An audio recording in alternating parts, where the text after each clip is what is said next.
Magandang araw po sa inyo lahat. Welcome po sa panibagong video natin dito sa Makapili TV. Ngayon ito pag-usapan po natin itong reaksyon ni Banat Bay kung saan nasabi niya sa kabilada ng mga paninira kay VP Sara Duterte, siya pa rin po ang number one sa mga secretary na best secretary ni Pangulong Bongbong Marcos. So panoorin po natin itong reaksyon ni Banat Bay kung bakit nasabi niyang very good pa rin po dito si VP Sara. So, panoorin po natin to.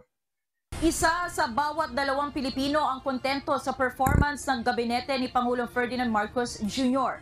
Batayan sa Tangere Survey na isinagawa noong Pebrero. Wait lang. Meron palang nagsabi dito si Makagago, binabanatan si VP Sara Duterte. Can you send me the link?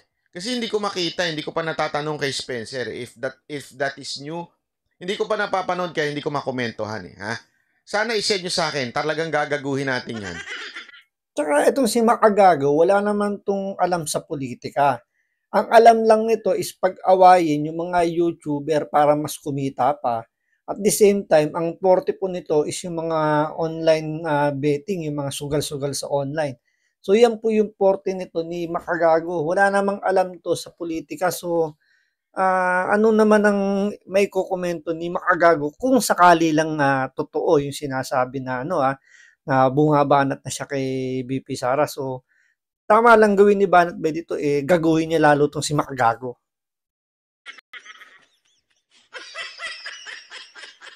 $2,000 respondents sa may edad 18 pataas, kung saan nakakuha ng 54% satisfaction rating ang PBBM cabinet sa kabuuan. Mas mababa ito ng ilang puntos sa trust ratings noong buwan ng Enero. Sa nasabing survey, 17% sa mga respondents ang nagsabing very satisfied. 37% ang nagsabi naman ng somewhat satisfied, habang 26% ang somewhat dissatisfied. 15% ang very dissatisfied at 5% ang undecided o walang masabi kung kontento sila o hindi. Samantala, nanguna naman si Vice President at Education Secretary Sara Duterte sa lahat ng Cabinet Secretary. Grabe yan, no? Isipin mo hindi siya number one just, di ba? Number one na nga siya sa lahat ng pinuno. Comparing with President Marcos, di ba nakita nyo yung latest survey, di ba? Comparing with Senate President, comparing with Chief Justice, and comparing kay Tamba, number one na nga si VP Sara doon. O lumabas lang yan last week, di ba? Ngayon, number one uli bilang secretary. Ibig sabihin, it's not just the name na VP Duterte, pero mismong kanyang ahensyang pinamumunuan. Napilit na sinisiraan ng mga tambaluslos dyan.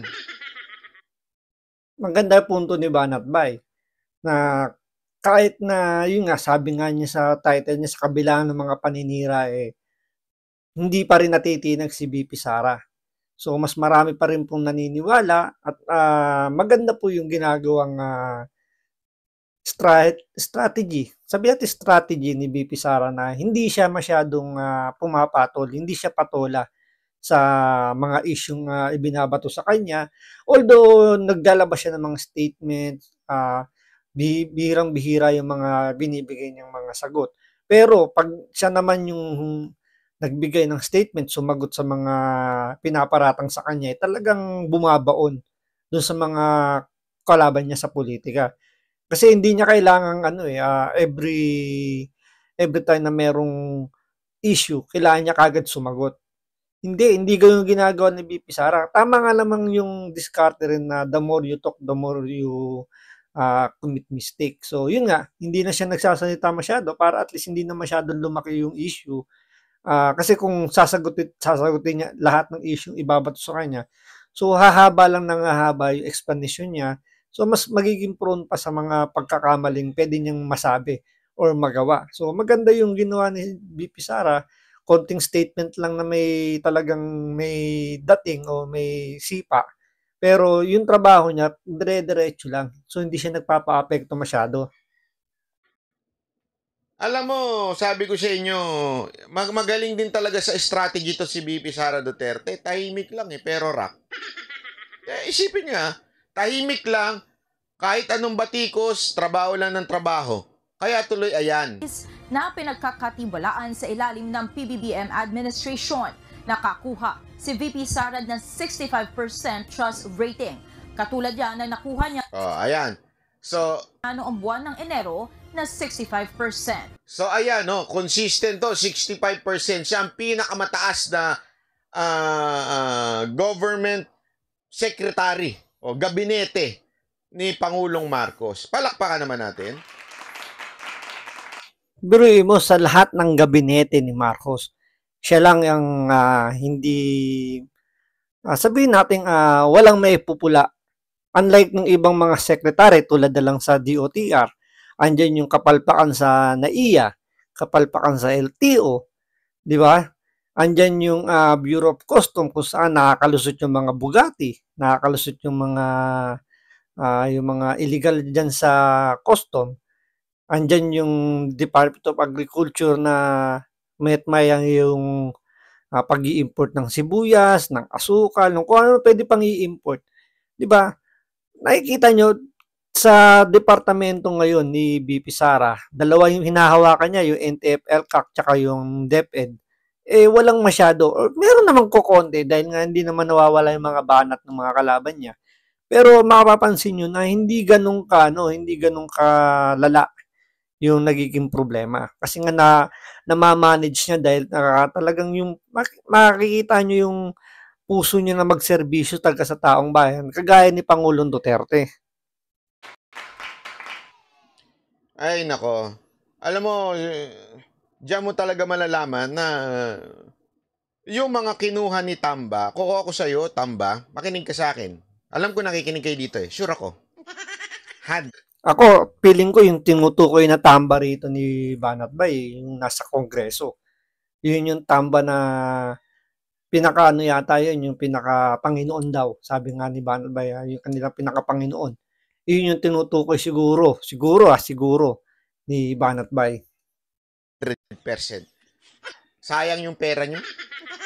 Sayang yung pera ninyo dito sa mga vlogger na kinuha ninyo.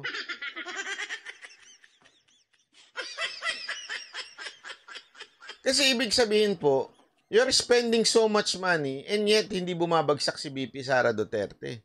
Ibig sabihin, kunin nyo, bawiin nyo yung mga ginto na suot-suot nila.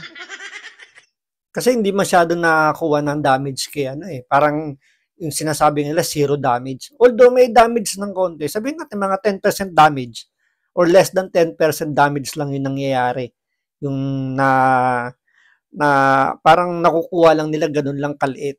Pero manageable ni BP Sara. So, ibig sabihin nga, may hinang nila lang yung mga vlogger na nakukuha. Sabi nga ni Banat Bay, mga kailangan bawiin yung mga naibayad sa kanila kung ito talagang totoong nababayaran.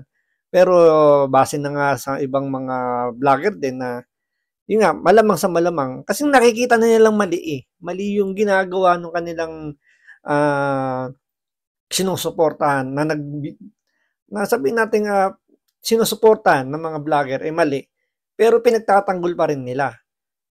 'Di ba? Ibig sabihin, malamang sa malamang yung nababayaran nga para ipagtanggol kahit mali na yung ginagawa ng mga opisyal natin. Bawiin nyo yung kondo na nalilipatan nila. Diba? O, bawiin nyo yung nilunok ni Sabi mo, oy, ninyo! Balik mo yung nilunok mo. Ano kaya nilunok na yun? Oh, pati to si Jared, di ba? Alam niyo ba kung ano yung nilunok ni Ninyo, sinasabi ni Banat Bay? Paki-comment naman kung ano yung sinasabi ni Banat Bay na nilunok daw ni Ninyo. I mean, pambira, di pa rin napapaayos yung mukha niya. Hanggang ngayon, puno pa rin ng tagyawat. Huwag kang ganyan, Banat Bay, baka makarma ka. Hindi, kasi kukuha na lang kayo. Hindi, alam mo, ang kagalang-galang na speaker. Kukuha na lang kayo, tanga pang vlogger. Si Coach Jared pa talaga. Si Coach Jared, hindi ka nga tatagal na isang minuto dun eh. Yun ang taong magbabasa, tapos tatawang mag-isa. Feeling magaling. Sabi ko na eh. Sabi niya, well, siya. No. Eto, tingnan nyo. Parang tanga lang. Walang ka-analogy. Yung ano niya, wala eh. Yung argumento niya, pang bobo lang. Hindi, sa bagay, bobo naman yung mga papaniwalain niya. Hindi, alam mo, nung one time pinanood ko yun, sabi ko, pag pinanood mo siya, you would really understand kung bakit ganun bobo yung mga tanso. Kasi kung ganito ang pinapanood ninyo, it speaks so much of sino kayong mga tanso. Alam niyo, totoo yung sinasabi ni Banat Bay. Ako rin, in-experience ko rin panoorin si Coach Jarrett. Medyo totoo yung sinasabi ni Banat Bay na talagang hindi ka tatagal kung talagang hindi mo pipiliting panoorin yung video ni Coach Jarrett. Kung talagang alam niyo yung nangyayari talaga sa mundong pinoportehan ni Coach Jarrett, kung yung kinokomento niya, kung alam ninyo. Talagang makikita yung sablay talaga. Talagang wala sa hulog yung mga sinasabi niya. Kaya nga, may punto rin yung sinasabi ni Banat Bay na sayang siguro yung mga binayad kung tumatanggap ng bayad. Sayang talaga.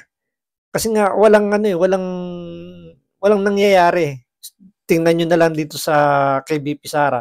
Halos zero damage yung nangyayari sa pag-atake sa kanya. Pero, yun nga, nagbigay pa kayo. Wala naman pala magiging damage dito kay BP Sara. So, anong silbi na bayaran nyo pa? So, ibig sabihin, yung binabayaran nila Tamba is mahihinang nila lang. Na hindi man lang maka-damage o kung maka-damage man, gas-gas lang. Na kaya naman kunin sa punas-punas lang. So yun lang naman yung pinakapunto rito ni Banat Bay na nakikita ko. So sana po tuloy lang po ni BP Sara yung kanyang ganyang attitude na wag niya masyadong intindihin yung mga paninira, yung mga isyung binabato sa kanya. Magtrabaho lang siya para sa susunod po na eleksyon, kung sakali tumakbo po siya sa pagiging pangulo natin, mas makuha po niya yung majority ng mga Pilipino. So, maraming salamat po sa panonood. Ingat po kayo parati.